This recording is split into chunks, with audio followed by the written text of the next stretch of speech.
आप सभी का स्वागत है क्रैक स्टडी में। हम लोगों ने पिछले वीडियो में यूरोपियों के आगमन के बारे में पढ़ा था और पुर्तगालियों के बारे में पढ़ा था। चलिए समझते हैं। यूरोपियों का आगमन हम लोगों ने पढ़ा था, जैसे पुर्तगाल सबसे पहले आए थे, उसके बाद डच आए, उसके बाद अंग्रेज आए, उसके बाद डेनिस आए, उसके बाद फ्रांसीसी आए। और ये था पुर्तगालियों का यूरोपियों का आगमन। इसी क्रम में हम लोगों ने देखा था कि यूरोपीय कंपनी की स्थापना सबसे पहले पुर्तगाली आए 1498 में, फिर आए तुम्हारे जाके अंग्रेज आए 1600 में, फिर डच आए 1602 में, फिर आपका डेनिस आए 1616 में, फ्रांसीसी आए 1664 में। हम लोगों ने पुर्तगाल के बारे में पिछले वीडियो में कवर कर रखा है और आज हम लोग पढ़ने वाले हैं डच के बारे में। तो चलिए गाइस समझते हैं डच के बारे में। डच ईस्ट इंडिया कंपनी की स्थापना। डच ईस्ट इंडिया कंपनी की स्थापना है तो डच जो थे, नीदरलैंड के वासी को डच कहते थे। नीदरलैंड के वासी को क्या कहते थे? तो डच कहते थे। उसके बाद हुआ क्या ना कि डच ईस्ट इंडिया कंपनी की जब स्थापना हुई तो वहां के एक संसद ने, डच के जो संसद थे, एक चार्टर जारी किया और 1602 में यूनाइटेड ईस्ट इंडिया कंपनी, जिसे United Dutch east India company की स्थापना की, जिसे वॉक भी कहते थे। इसी क्रम में डच ईस्ट इंडिया कंपनी की स्थापना हुई। उससे पहले क्या था ना, कॉर्नेलियस टी हॉटमैन एक डच व्यक्ति थे जिन्होंने 1596 में क्या किया कि इंडोनेशिया के सुमात्रा और बेंटन पहुंचे। ठीक है ना, पहले पहुंचने वाले थे। इसी क्रम में डच ईस्ट इंडिया कंपनी की जो स्थापना हुई थी तो हम लोग देखते हैं डच ने अपनी पहली फैक्ट्री कहाँ खोली थी। तो डचों ने अपनी पहली फैक्ट्री जो थी वह मसूलीपट्टनम में 1605 में खोली थी। ठीक है, मसूलीपट्टनम कहाँ है? तो आंध्र प्रदेश में।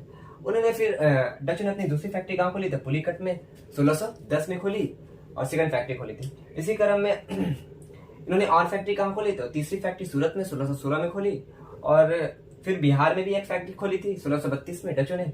और बिहार से उन्हें और क्या, जब वो फैक्ट्री खोलते उन्हें बिहार से सोरा और अफीम की प्राप्ति हुआ करती थी। ठीक है ना।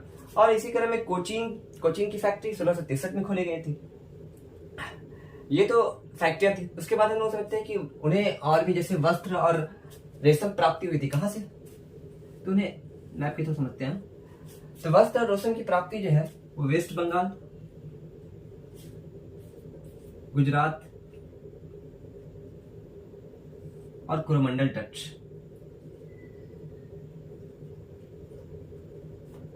से उन्हें क्या प्राप्ति हुई थी? तो वस्त्र और रेशम की प्राप्ति हुई थी।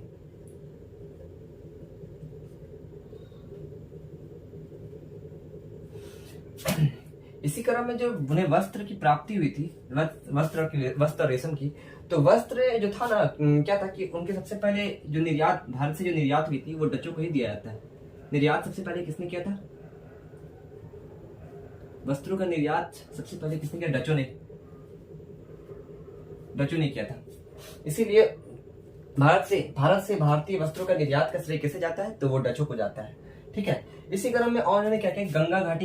गंगा घाटी से क्या चावल की प्राप्ति होती थी। गंगा घाटी से चावल की प्राप्ति होती थी और बिहार से इन्हें सोरा और अफीम की प्राप्ति होती थी। ठीक है गाइस, अब हम लोग समझते हैं हुआ क्या ना कि डच जो थे वो भारत में आए, पर भारत से ज्यादा उनका रुचि कहाँ था? इंडोनेशिया में था।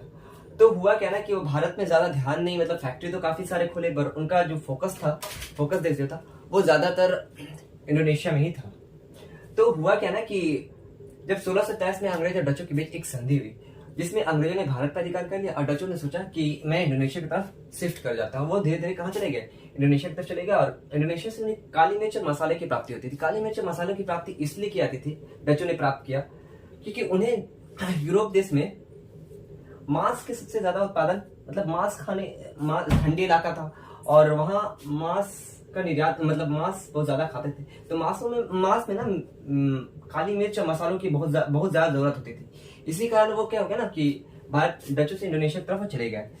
और इसी कारण में क्या हुआ ना, जब अंग्रेज और डचों के बीच वो शिफ्ट हो गए तो 70 वर्षों तक लगातार जो है वो अंग्रेज और डचों के बीच युद्ध चलता रहा और डच जो थे वो अपने एक बस्तियां धीरे धीरे वो खोते चले गए। जिस कारण क्या हुआ ना कि 1759 में एक दौर आया जिसमें वेदरा का युद्ध, ठीक है ना, वेदरा का युद्ध हुगली के निकट हुआ था। तो वेदरा का युद्ध जो था वो अंग्रेज और डचों के बीच हुआ, जिसमें अंग्रेजों ने डचों को बुरी तरह से पराजित कर दिया और इस तरह डचों का सफाया हो गया। ठीक है, अब हम लोग समझते हैं चलिए गाइस समझते हैं ब्रिटिश ईस्ट इंडिया कंपनी के बारे में। ब्रिटिश ईस्ट इंडिया कंपनी की जो स्थापना हुई थी 31 दिसंबर 1600 में हुई थी और इसकी स्थापना एक चार्टर के द्वारा महारानी एलिजाबेथ प्रथम ने की थी वो इंग्लैंड की महारानी थी, ठीक है, कहाँ की, इंग्लैंड की महारानी थी। 15 वर्षों के लिए ये जो एक चार्टर जो होता है, चार्टर का मतलब होता है एक आदेश जारी करना। तो 15 वर्षों के लिए व्यापार का अधिकार प्राप्त हुआ इन्हें। पर हुआ क्या ना कि इसी क्रम में 1609 में इसको क्या कहते हैं, मतलब व्यापार का जो अधिकार था वो 15 साल के लिए था, उसे बढ़ाकर अनिश्चित काल, मतलब कि अनिश्चित काल के लिए बढ़ा दिया गया, ठीक है। और जब ब्रिटिश ईस्ट इंडिया कंपनी की स्थापना हुई उस समय मुगल बादशाह कौन थे, तो अकबर थे। और हुआ क्या ना कि 1608 में कैप्टन हॉकिंस भारत आए। जब कैप्टन हॉकिंस भारत आए तो उस समय मुगल बादशाह जहांगीर थे, ठीक है। किसके दरबार में आए, तो जहांगीर के दरबार में आए। और कैप्टन हॉकिंस जो वो कहाँ पहुंचे, सूरत में व्यापारिक केंद्र स्थापित करना चाहते थे, पर पुर्तगालियों ने बहुत ज्यादा दबाव बनाया, जिसके कारण उन्हें इजाजत नहीं मिला, अनुमति नहीं मिला क्या खोलने के लिए, व्यापारिक केंद्र स्थापित करने के लिए। इसी क्रम में उन्होंने क्या किया, 1611 में मछलीपट्टनम में अपने अस्थायी कारखाना स्थापित कर लिया। 1611 में कहा तो मछलीपट्टनम में अस्थायी कारखाना स्थापित कर लिया। और इसके बाद हुआ क्या ना कि 1612 में सोयली का युद्ध हुआ, जिसमें अंग्रेज की तरफ से कैप्टन बेस्ट ने पुर्तगालियों को पराजित कर दिया। और इसी क्रम में जहांगीर ने क्या किया ना कि जहांगीर ने 1613 में सूरत में अस्थायी कारखाना स्थापित करने की अनुमति प्रदान कर दी। और जब सूरत में अस्थायी कारखाना स्थापित हुए, इसे ही कहते थे पश्चिम प्रेसिडेंसी, ठीक है ना। इसके बाद आया थॉमस रो। 1615 में थॉमस रो आया, इंग्लैंड के राजा जेम्स प्रथम, ठीक है ना। इंग्लैंड के राजा जेम्स प्रथम थे, उन्होंने किसके भेजा, थॉमस रो को दूध बनाकर भेजा, कहाँ, तो भारत में जहांगीर के दरबार में। और जहांगीर के दरबार में भेजा और उन्होंने क्या किया, भारत के अन्य हिस्सों में व्यापारिक फैक्ट्रियां स्थापित करने की अनुमति प्राप्त हो गई। इसी क्रम में 1639 में क्या हो रहा है कि अंग्रेजों ने चंद्रगिरी के राजा, ठीक है ना, चंद्रगिरी के राजा से क्या किया ना कि मद्रास को लीज पर लिया। मद्रास को लीज पर लिया और आधा सीमा शुल्क देने का वादा किया, जिसके कारण मद्रास में उन्होंने किलाबंदी और सिक्के जारी करने का अधिकार प्राप्त हो गया। और उसके अगले वर्ष क्या हुआ कि 1640 में अंग्रेजों ने क्या किया कि मद्रास को क्या छीन लिया, किससे, तो चंद्रगिरी के राजा से मद्रास को छीन लिया और वहां सेंट जॉर्ज किला बनवाया, ठीक है। क्या बनवाया, तो सेंट जॉर्ज किला बनवाया। उसके बाद हुआ क्या ना कि 1651 में अंग्रेज ने बंगाल की हुबली में व्यापारिक कोठी खोली। उसके बाद 1661 में राजकुमार चार्ल्स द्वितीय जो अंग्रेज थे और राजकुमार कैथरीन पुर्तगाली से विवाह हो गया। राजकुमार चार्ल्स द्वितीय का विवाह किससे हो गया, तो राजकुमार कैथरीन से हो गया। और उन्हें जो था क्या हुआ ना कि बम्बई बंदरगाह किन्हें मिला था, दहेज में मिला था राजकुमार चार्ल्स द्वितीय को।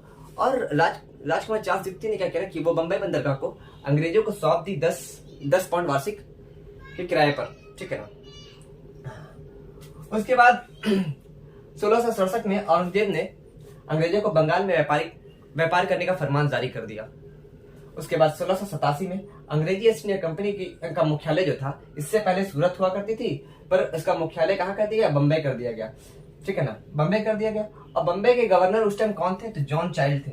बम्बई गवर्नर किसी नियुक्त किया, जॉन चाइल्ड को 1682 से 90 के काल में रहे। और इसी क्रम में 1688 में हुआ क्या ना कि मुगल बादशाह के बंदरगाहों को घेर डाला, किसने, तो जॉन चाइल्ड ने मुगल बंदरगाहों को घेर डाला और वहां से हज पे जाने वाले यात्रियों को कैद कर लिया। जिस कारण औरंगजेब जो थे वो क्या हो गए, वो गुस्सा हो गए और उन्हें जॉन चाइल्ड को भारत से निष्कासित करने का आदेश दिया।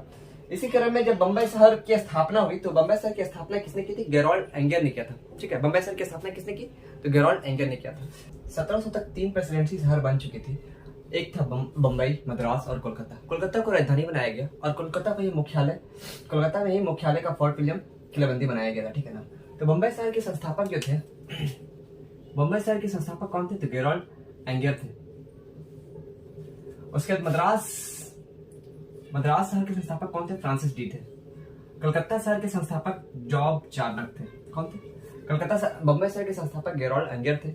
मद्रास शहर के संस्थापक फ्रांसिस डी थे और कोलकाता शहर के संस्थापक कौन थे, तो वो थे जॉब चार्नक थे। इसी क्रम में हुआ क्या था कि 1717 में फरुख शहर जो था अंग्रेजों को व्यापारिक छूट दिया, जिसे अंग्रेजों का मैग्ना कार्टा कहते हैं, ठीक है ना। क्या फरुख शहर ने अंग्रेजों को व्यापारिक छूट दी, जिसे अंग्रेजों का मैग्ना कार्टा कहते थे। तो फरुख शहर को हुआ कहता था कि फरुख शहर को एक बीमारी हो गई थी। इस बीमारी को ठीक करने के लिए अंग्रेज एक सर्जन थे जिसका नाम था विलियम हैमिल्टन ने उसको इस बीमारी को ठीक कर दिया था। और फरुख शहर के दरबार में एक दूत आया था जिसका नाम था जॉन सरमैन, ठीक है, इंग्लैंड के दूत थे। तो फरुख शहर ने अंग्रेजों को मैग्ना कार्टा का व्यापारिक छूट, अंग्रेजों को व्यापारिक छूट दिया, जिसे अंग्रेजों का मैग्ना कार्टा कहते हैं। तो उन्होंने कुछ विशेष विशेष अधिकार प्रदान किया था अंग्रेजों को। वो क्या क्या था? तो बंगाल में 3,000 रुपये वार्षिक रुपए लेकर उन्हें व्यापार करने की छूट दे दी थी बंगाल में। और सूरत में भी इसी तरह क्या कहता है कि 10,000 रुपये वार्षिक रुपए लेकर व्यापार करने की छूट दे दी थी। और बंबई में क्या कहना कंपनी के ढाले हुए सिक्के को पूरे मुगल साम्राज्य में वैध कर दिया। मतलब जितने भी वहां पर मुगल साम्राज्य के राज बचे थे सब जगह क्या कर दिया, बंबई में डाले हुए सिक्के को पूरे मुगल साम्राज्य में वैध कर दिया था। इसी क्रम में हम लोग समझते हैं डेनिश ईस्ट इंडिया कंपनी की स्थापना। तो डेनिश ईस्ट इंडिया कंपनी की स्थापना जो हुई थी वो सबसे पहले 1616 में हुई थी। इन्होंने अपनी पहली फैक्ट्री कहाँ खोली? केरल के त्रिंकोबार में खोली थी 1620 में। और इन्होंने दूसरी फैक्ट्री बंगाल के सेरमपुर में 1667 में खोली थी। और 1745 ईस्वी तक डेनिश फैक्ट्री जो थी वो अंग्रेजी सरकार को बेचकर चले गए थे। तो डेनिश का कुछ ज्यादा रोल रहा नहीं। और इसी क्रम में ठीक है ना, अब हम लोग देखते हैं फ्रांसीसी ईस्ट इंडिया कंपनी के बारे में। समझते हैं फ्रांसीसी ईस्ट इंडिया कंपनी के बारे में।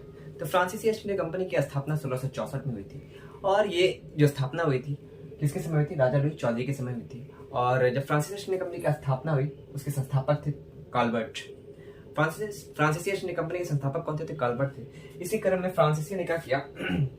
फ्रांसीसी ने पहली व्यापारिक कोठी कहाँ खोली? तो फ्रांसीसी ने अपनी पहली व्यापारिक कोठी सूरत में खोली थी। कहाँ खोली थी? सूरत में खोली थी। और पहली व्यापारिक कोठी की स्थापना किसने की थी? तो फ्रैंकोस कैरो ने की थी 1668 में। दूसरी व्यापारिक कोठी कहाँ खोली? तो मछलीपट्टनम में खोली। दूसरी व्यापारिक कोठी कहाँ खोली? तो मछलीपट्टनम में 1659 में। तो इसी क्रम में हुआ क्या ना कि फ्रांसीसियों ने बीजपुर के शासक शेर खान लोधी से 1673 में क्या किया ना कि पांडिचेरी उससे ले लिया और उसकी स्थापना किया। किसे लिया? फ्रांसीसी ने बीजपुर के शासक शेर खान लोधी से 1673 में पांडिचेरी की स्थापना किया। अब पांडिचेरी की स्थापना किसने किया था? तो फ्रैंको मार्टी ने किया था।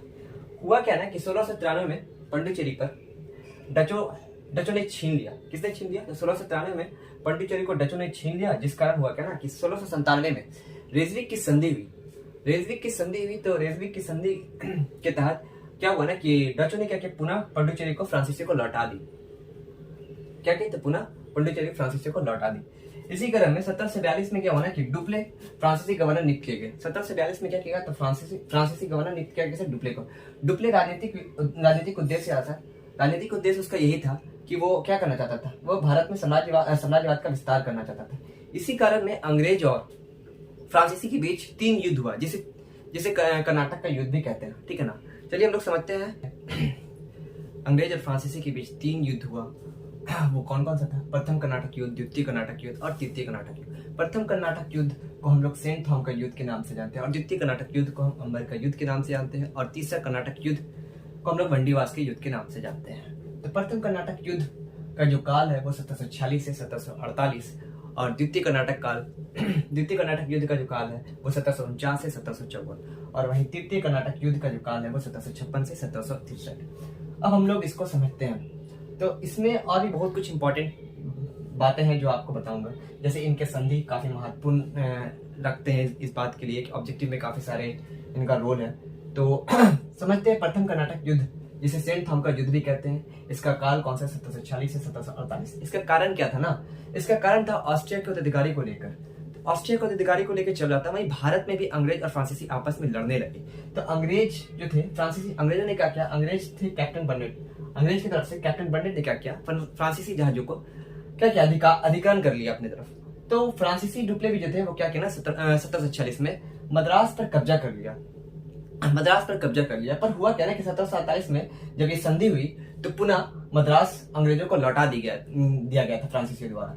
ये जो संधि था एक्सला सापेल की संधि 1748 में ये संधि की तरफ समाप्त हुई। एक्सला सापेल की संधि ये काफी महत्वपूर्ण है। एक्सला सापेल की संधि 1747 द्वारा समाप्त हुई। इसका परिणाम क्या था? ना तो फ्रांसीसियों को कोई लाभ हुआ, ना ही अंग्रेजों को कोई लाभ हुआ, पर हाँ लेकिन भारतीय राजाओं की कमजोरियां उजागर हो गई थी। इसी कारण में हम लोग समझते हैं द्वितीय कर्नाटक युद्ध। द्वितीय कर्नाटक युद्ध को हम लोग अंबर का युद्ध भी कहते हैं, और इसका काल 1749 से 1754। कारण क्या था ना कि हैदराबाद और कर्नाटक का आंतरिक विवाद चल रहा था। तो इसी में क्या ना अंग्रेज और फ्रांसीसी दोनों अपना फायदा उठाने लगे। तो हैदराबाद में मुजफ्फर जंग और नासिर जंग के बीच लड़ाई चली थी। तो मुजफ्फर जंग का सपोर्ट कर दिया फ्रांसीसी ने, मतलब फ्रांसीसी ने मुजफ्फर जंग का साथ दे दिया।